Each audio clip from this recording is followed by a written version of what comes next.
Produced by Podcast Architects. Welcome back to another episode of The Path Forward. As always, I'm your host, Dr. Rick Fernandez, where we talk about innovation and education. And I have two special guests who've treated me and a lot of my students very, very well over the years. I have Carolyn Myers, Jonathan Guetta from Apex Learning, but update the current title. Absolutely. Thank you again for having us. So a little update on Apex. We were acquired over the summer by Edmentum Learning. So Apex is now part of the Edmentum family and that product line. Really cool because we now offer a K-12 solution where traditionally we were a 6-12 product line only. So we're happy to be part of Edmentum and now offer great solutions K-12. Very cool. How did you get involved in this? And then Jonathan, I want to hear your story as well because we've known each other for a while. Sure. So I was a high school teacher for 7 years in Brownsville ISD. Okay. And then I became an instructional coach with the district, and then I supported the district with college and career readiness because our focus was on early college high schools, primarily to assure that the students were TSI met in order to go not only to matriculate into college, but also into our dual credit programs with the early college high schools that we had. So in that process, we were looking for specific partners that were going to assist our student population with supplemental resources, and Apex was the program that we chose. And so I utilized it for 2 years, I believe, a little over 2 years, and then Jonathan was the account executive for Apex, and he made a compelling story about how it is that I could utilize the knowledge that I had in Brownsville and transfer that to other districts around the state and help them kind of collaborate and network. Very cool. Jonathan, what's your story? How did you get into the online learning space? Nobody wants to say that you followed the family business, but that's what happened between my dad and my brother. I think that was never the plan, but coming out of college, it was such a steady industry that growing up around education, my dad worked for a Princeton Review for 20 plus years. Yeah. So I was around it growing up, never thinking that I was going to follow in those footsteps. What did you think? What was were you rebelling? I was, because I was an advertising major. So I was like, I'm going to be like the guys on Mad Men. Like, I want to go do that. And that's easier said than done in 2007 when you were coming out of college and the middle of the recession. So I found a great job with Voyager Learning. And this was, right out of college at the age of 23. And 16 years later, here I am. So been in the industry ever since. And so when you got into the industry, did Dad kind of welcome you, like, okay, welcome back to the fold? He did. I think being around it, you don't realize how much you pick up instinctively just by having, your dad and his colleagues around the house and hearing about the lingo and hearing the talk. It becomes second nature to where I think that was a great springboard for me and my brother as well. He does a superintendency program where he does searches for districts, and he's been very, very successful as well. So he started in the exact same fold, and now he's on his own path. Very cool. Yep. So innovation. So we've had obviously this crazy pandemic that has caused districts to scramble to find ways to educate their kids, both in and out of the classroom. From your lens, what is Apex have done to support schools, to support school districts, and ultimately continue the learning process even through the pandemic? And Carolyn, I'll let you take the first crack. Sure. I think one of the things that Apex has done very, very well is keep up with the initiatives that the state has in place. Okay. So if the state is adopting TSIA 2, Apex is going to restructure the curriculum so that it's in alignment with that. If the state is having to support students with House Bill 4545, we build out tutorials specific to those STAR exams or EOC exams by reporting category so that way teachers and administrators can use previous data to drive students into the areas that they need the most help so that they're strategic in their intervention and success. So I think that all in all, really, it's just keeping a pulse on what's happening within the state and what districts need, taking that information back and restructuring our curriculum and what we have to offer to districts in a way that is going to meet their needs. Right. What do you think, Jonathan, from like the 30,000 foot view of how y'all have had to shift maybe around the state or around the region, just from like a team standpoint? Yeah, I think, there's a pre and there's a post-COVID response to that answer. and post-COVID, we had to be so much more flexible real time to adapt instantly. And a lot of our partner districts that were using our programs for credit recovery and original credit, the next week they were needing virtual teachers to offer full-time learning because everything shifted. So we had to be extremely flexible, extremely adaptable instantly. And that was not our model for many years. As you know, credit recovery and original credit Sure. was kind of the bread and butter for many districts for the last 15, 20 years. So moving to full-time virtual for kids who weren't typically in that atmosphere was a big, big change for not only the districts, but for us as well. So in that adaptation, because I can't imagine, when did y'all realize like, oh, we've got to move quickly and we probably have to scale in terms of support staff to help with all the different needs of the district? There's like a light bulb moment that you remember like, okay, we got to get into gear in a whole different way? I think our leadership team, our executives did a really good job of seeing it and understanding that we had to hire not only support staff, but online teachers that were certified in various subject levels, because typically we were doing the core subject areas. And then instantly overnight, we needed AP teachers, we needed CTE teachers, and that wasn't easy to backfill those certified Texas positions. Oh, wow, yeah. Instantly, and our partner districts really needed those folks. So it was something where they were very proactive and also extremely diligent about getting the right folks on board. I'm going to put you on the spot a little bit because I've been wondering, as we've seen teachers kind of exiting the profession, really within the last year and a half, but more so recently, it just seems like it's been a lot and people are tired and worn out. And so people are leaving the profession. How does that play into what you are offering now, or what you might need to offer in the future? Because I could really envision next year districts coming back and not having enough staff to even start a campus or two, or a district-wide perhaps at some of your smaller districts, and thinking through, all right, well, how do I even have school if I don't have enough staff, I don't have enough incoming new blood from the university system to fill the spots? Have y'all thought anything about that, or what that may look like in terms of what y'all offer to school districts? Does that make sense?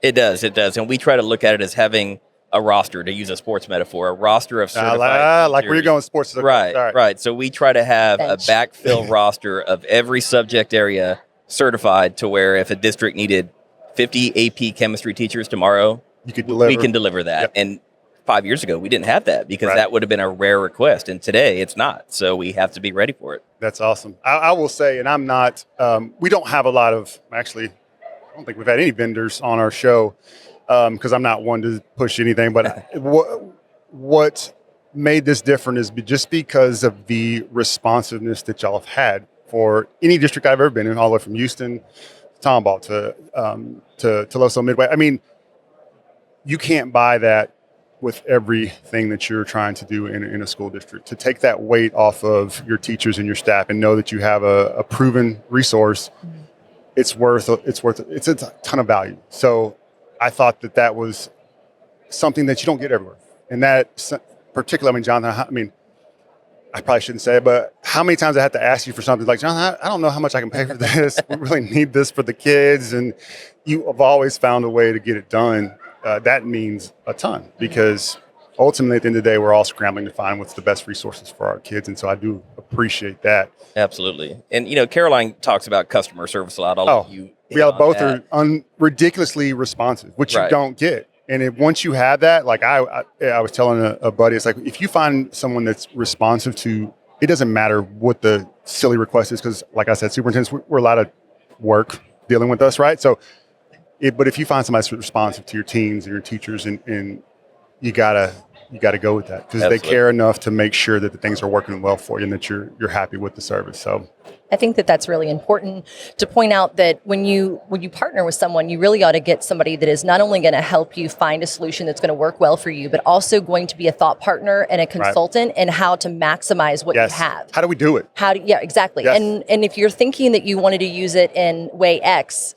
but you hadn't thought about Y or Z, but you have the capacity to do it because of what you purchased, can do those things, then there's a way to consolidate sometimes what you're using, so that way your end user doesn't have as many platforms that they're operating off of. One-stop shopping exactly. is what we were looking for. And it's sometimes hard to trim that down as a school district, as you guys well know, but ultimately you want to be efficient, you want to be responsive, you want to deliver the best content that you can for your kids. CTE, let's talk about the job market. So we've done a lot on the show with industry, because just something I love, something I'm passionate about in Tomball and Tuloso, and even before that. Where do you see the job market going for kids as you're out and about and you're working with different schools and you see different career programs? Is there anything out there that's like, man, that's going to be exciting, or that's right on the nose of where we probably need to start thinking about getting kids from y'all's perspective? Anything that you're seeing out there that's just awesome? Yeah, I really do. I think that through the P-Tech initiatives that are happening, I see a lot of people expanding some of the pathways that they're utilizing. Cybersecurity is a big one that's coming out. Tom Ball's starting. I think that's a big push. Automotive, I think welding is another one. And a lot of the healthcare fields. And hospitality as well. So I think it really also depends on the location within the state itself, where you're going to find, different niches of CTE courses that are more popular than others based on, just the rural area or what do they have around them, et cetera. But I think those are some big ones. The cryptocurrency is another one that a lot of people are interested in. Well, who said that a long time ago? So I've been beating on my colleagues like, hey, we got to do blockchain. Like the technology not going away. Like whatever you think about the Bitcoin is in terms of finance, okay, but the technology is not going away, and it's reshaping our financial institutions as we speak. Absolutely. So I'm a big proponent of kids need to at least understand what that is. I think exposure, right. Exposure is really important. I mean, I think offer students a menu, a wide variety of options that they like, and then they can dabble in those things, see what interests them, see what doesn't interest them. A lot of times CTE courses go a long way in helping students identify what it is that they want to do when they leave high school, or what endorsement do they have or certificate when they leave high school that they can immediately put into place. Absolutely. So I think CTE is extremely important, and we'll just see, if your prediction comes to fruition. I think there's whoever jumps on it the first is going to have something unbelievable, because you have so much money being not only made out of it but also invested into it. There are plenty of companies and investors that would be willing to start programming for students, because they need programmers, they need coders, they need people to operate all of the different scaling solutions. All of that stuff is exploding. Whoever's just like, hey, let's just take a look at this. Right. They're going to have something that's blowing up, and it affects every industry, healthcare. And I had Lee Bratcher, who's the president of Texas Blockchain Council, on, and he was explaining, like, I didn't know it was in real estate. Like, it's amazing how that's exploding. One thing I want to throw at you that I have struggled with, but I think is a need for schools. So CTE, you got programming, and we do the adults. We're like, all right, this is a good job. There's a market for it. Kids can make a great living at it. I don't know that we do the best job of understanding how we should be marketing that to kids in a classroom or their parents. I think parents, for the most part, still have the picture of wood shop or something that they experienced in school, right? Rather than, like, if you go to an auto tech today, it ain't that you're just changing oil, in spark plug. I mean, I was trying to hit up Tesla to help us refurbish, and because it's going electric, so we probably need to start thinking about that. But it's just totally changed. But when we market it to kids, I don't know that we give it its due in terms of what this career actually is and all of the cool things that are happening in it. I mean, so I guess I'm asking y'all opinion. Is you believe that we need to kind of change how we're doing that? Or are you seeing, when you're out and about with the schools, how they're marketing things, is that shifting to meet the needs of the kids and also to get them interested? Yeah, I think I've seen a lot of the career pathway advertising in the districts where they're offering unique opportunities for kids, whether it's automotive, whether it's healthcare, hospitality, like Caroline said, and they're giving them those unique opportunities. And maybe not all the rural districts have the same opportunities as the large urban, and that's probably one of those things that's going to catch up eventually. Yep. I think we need to also take into consideration how important it is to do a needs assessment. Figure it out what it is that your community isn't interested in. Yep. What is it that makes most sense to them? Once you do that, I think that can really help convince the board and people that are in power to invest in those programs so that they're state of the art, so that they actually provide a real-time simulation for students, so that when they are working through the CTE program, that they feel like they're there. And in that same vein, whenever you invest in the programs, you've done the needs assessment, it's easier to recruit your parents and students to come see the facilities that they requested. Right. And then I think that markets itself. but it does take a little bit of buy-in, and I think some forward thinking about, not just let's just build this because somebody said that this was the next hot thing in 5 years. Yes. I think there are more factors you have to take into consideration locally in order to do its due diligence. I think just because we think it's a good option for a kid, and the parents think it's a good option for a kid, but a kid doesn't know what HVAC is. Right. They don't. I got to crawl up in the air conditioner. Like they don't. You know what I mean? And unless there's some type of education, marketing, and something they can identify with, that's a struggle for a kid. Because what do I care if I can make 90,000? Like I'm in 10th grade or I'm in 11th grade. Like what does that matter right now? So I think we've got some work to do on our end as educators to try to make sure that the kids really understand the value, and then the business partners coming in, somebody they can identify with. Right. That was the great thing, about the talking about the Energy Academy is you had the hand-in-hand relationship. You could see your person every day, right, and understand, all right, there's a real living person with this job, and this is what this entails. But I just find that we got to really think about when we're rolling programs out. Does it make sense? Who's it for? Is it for us as the adult, or is it for the kid? And if it's not for the kid, then you're not going to get the turnout that you would sometimes want, I think.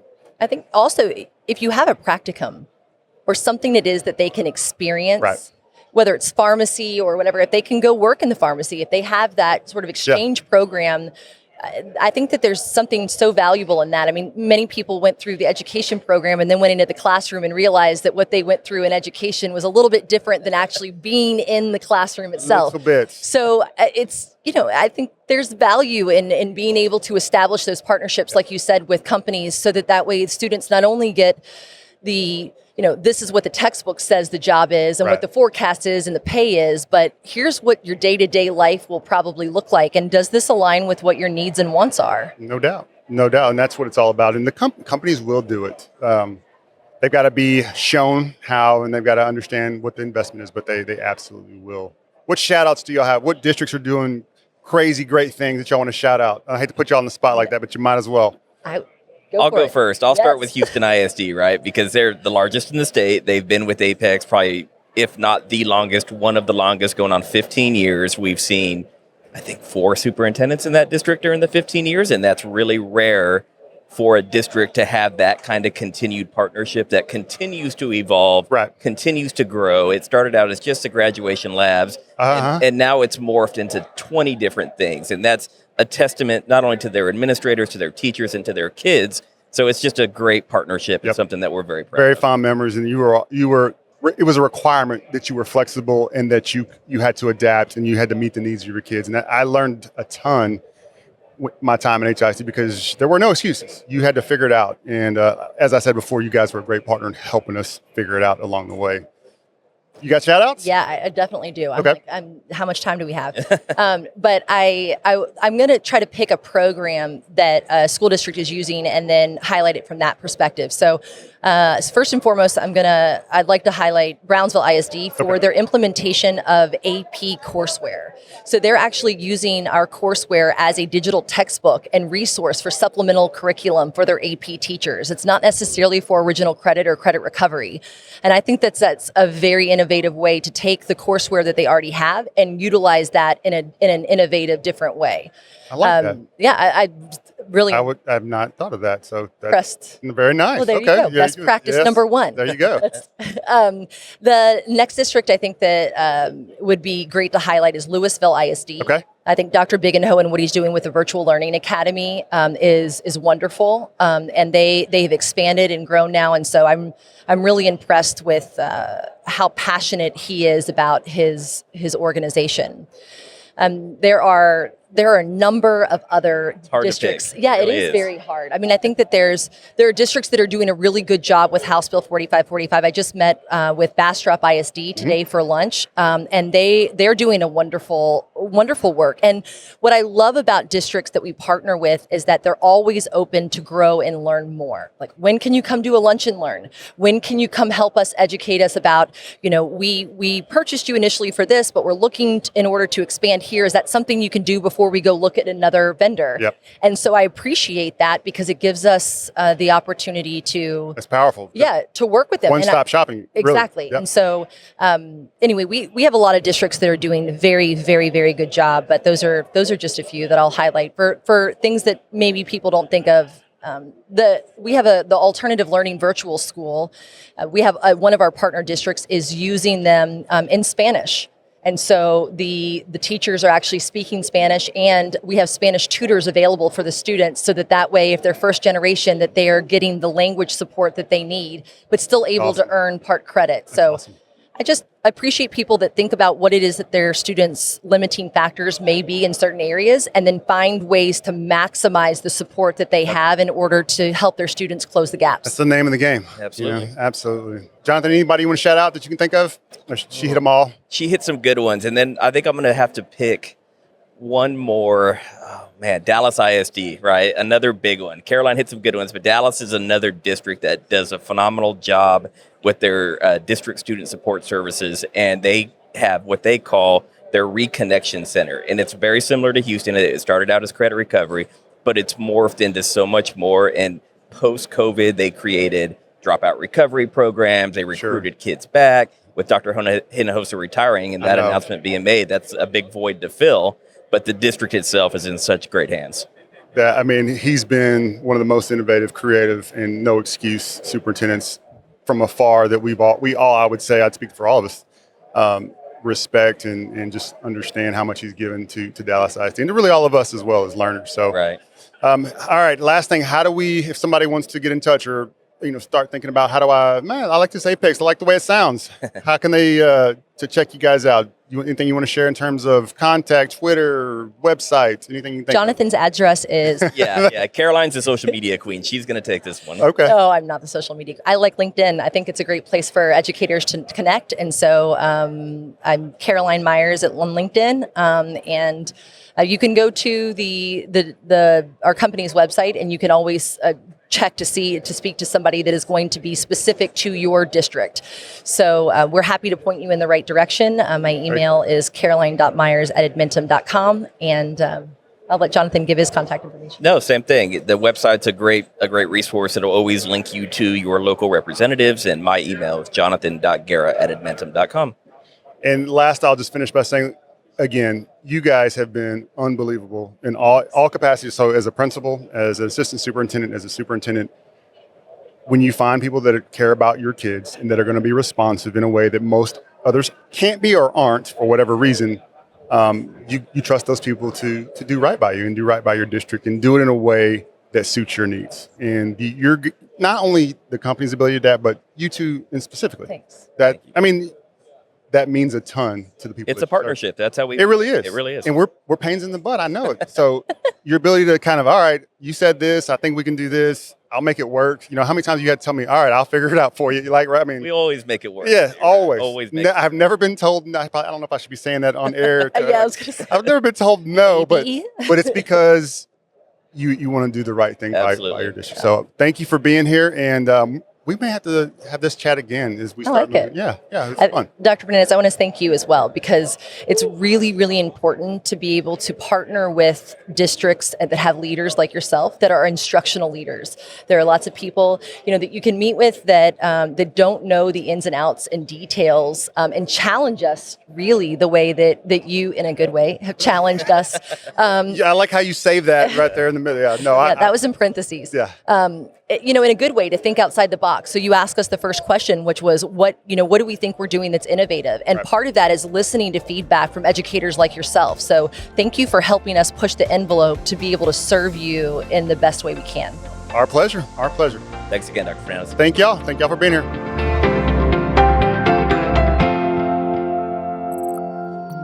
Produced by Podcast Architects.